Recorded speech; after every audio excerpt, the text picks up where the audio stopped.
بسم اللہ الرحمن الرحیم۔ السلام علیکم ناظرین، آپ سب عافیہ صدیقی کیس کے بارے میں تو جانتے ہی ہوں گے کہ پچھلے 20 سال سے وہ امریکہ کی قید میں ہیں اور یہ کیس کافی عرصہ سے بند پڑا تھا، پر اب اچانک اس کیس میں دوبارہ پیش رفت سامنے آئی ہے اور ان کو پاکستان واپس لانے کے معاملات دوبارہ شروع ہوئے ہیں اور اس میں اس دفعہ کورٹ بھی کی مداخلت ہوئی ہے۔ عافیہ صدیقی کی بہن فوزیہ صدیقی سینیٹر مشتاق غنی کے ساتھ امریکہ گئیں اور اپنی بہن سے 20 سال بعد ملاقات کی۔ اس بات کا کریڈٹ جماعت اسلامی کو بھی جاتا ہے کیونکہ ان کی حکومت میں تعداد تو کم ہے، لیکن پھر بھی وہ کچھ ایسے ایشو ہوتے ہیں جن پر یہ کھل کر بولتے ہیں، جیسے عافیہ صدیقی کیس۔ اب دیکھنا یہ ہے کہ امریکہ کیا شرائط رکھتا ہے عافیہ صدیقی کو پاکستان واپس بھیجنے کے لیے۔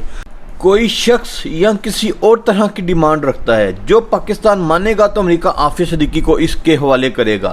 اور ناظرین، یہ ملاقات بھی اس طرح ہوئی کہ عافیہ صدیقی اور ان کی بہن کے درمیان ایک شیشے کی دیوار تھی اور وہ بس ایک چھوٹے سے سوراخ کے ذریعے بات کر سکتی تھیں۔ دونوں بہنیں پھوٹ پھوٹ کر روئیں کیونکہ ان کا خیال تھا کہ وہ اتنی دیر بعد ملی کہ ان کو ایک دوسرے کے گلے لگ سکیں گی، لیکن یہ نہ ہو سکا۔ اور بھی ان کی بہت ساری خواہشات تھیں جو انہوں نے دل میں رکھی ہوئی تھی کہ جب میں ملوں گی تو کہوں گی یا کروں گی، لیکن وہ سب دل میں رہ گئیں۔ فوزیہ صدیقی نے عافیہ کو والدہ کے انتقال کا بھی نہیں بتایا کیونکہ انہوں نے حالات ناساز پائے۔ یہ سب بتانے کے لیے تو اس وجہ کافی باتیں اور بھی چھپانا پڑیں۔ عافیہ صدیقی کے ساتھ جو سلوک ہو رہا ہے وہ ان کی ہمت ہے کہ وہ ابھی تک برداشت کر رہی ہیں، یہاں تک کہ عافیہ صدیقی کو ان کی بیٹی کی تصویر بھی دیکھنے نہیں دی جاتی۔ اس لیے آپ حالات کا اندازہ لگا سکتے ہیں۔ عافیہ صدیقی کو ایٹمک فارمولا کی وجہ سے جب اٹھایا گیا تھا تو اس وقت اس سے ان پر اتنا جسمانی اور ذہنی تشدد کیا گیا کہ ابھی تک ان کے نشانات موجود ہیں اور ان کے کافی دانت بھی ٹوٹ چکے ہیں۔ امریکہ نے ان کو ہر طرح کے ذہنی ٹارچر کر کے دیکھ لیا کہ عافیہ صدیقی نے ایک لفظ نہیں بتایا۔ اتنی ہمت والی اور دلیر محب وطن بہت کم خواتین ہوتی ہیں، اور اس کے ساتھ ساتھ وہ ایک بہترین سائنٹسٹ بھی ہیں، اور ایسی خاتون کے ساتھ جانوروں جیسا سلوک کیا گیا اور ان کو ایک ایسی جگہ پر رکھا گیا جہاں ان کی نگرانی ایسے لوگ کرتے تھے جو انسانیت کی تذلیل کرنے میں ماہر ہوں، اور انہوں نے اس چیز کی اسپیشل ٹریننگ کی ہوتی ہے کہ کسی پر بھی رحم نہیں کرنا۔ اس سب کے بعد جب عافیہ صدیقی چپ رہیں اور برداشت کرتی رہیں تو ان کے چند ساتھیوں کو جو عافیہ صدیقی کے ساتھ جڑے تھے ان کو بھیجا گیا تاکہ شاید وہ ان سے کچھ بتا دیں، لیکن اس پر بھی وہ ناکام رہے۔ یعنی پیار اور مار دونوں طریقوں سے انہوں نے کوشش کر لی، لیکن ان کو ناکامی کا ہی سامنا ہوا۔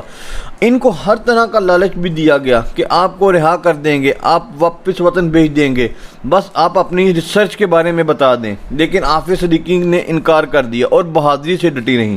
یہ سارا کچھ وہ صرف ڈاکٹر عافیہ کی ریسرچ کے بارے میں جاننے کے لیے کیا جا رہا ہے، اور اب تو یہ نوبت آ گئی ہے کہ ان کا علاج چل رہا ہے اور ان حالات میں یہ ملاقات ہوئی۔ ملاقات 2.5 گھنٹے کی تھی اور یہ ساری ریکارڈ کی جا رہی تھی، اس لیے فوزیہ صدیقی کو بتایا گیا تھا کہ کوئی ایسی بات نہ کی جائے جو عافیہ کے بعد مزید مسئلہ بنے۔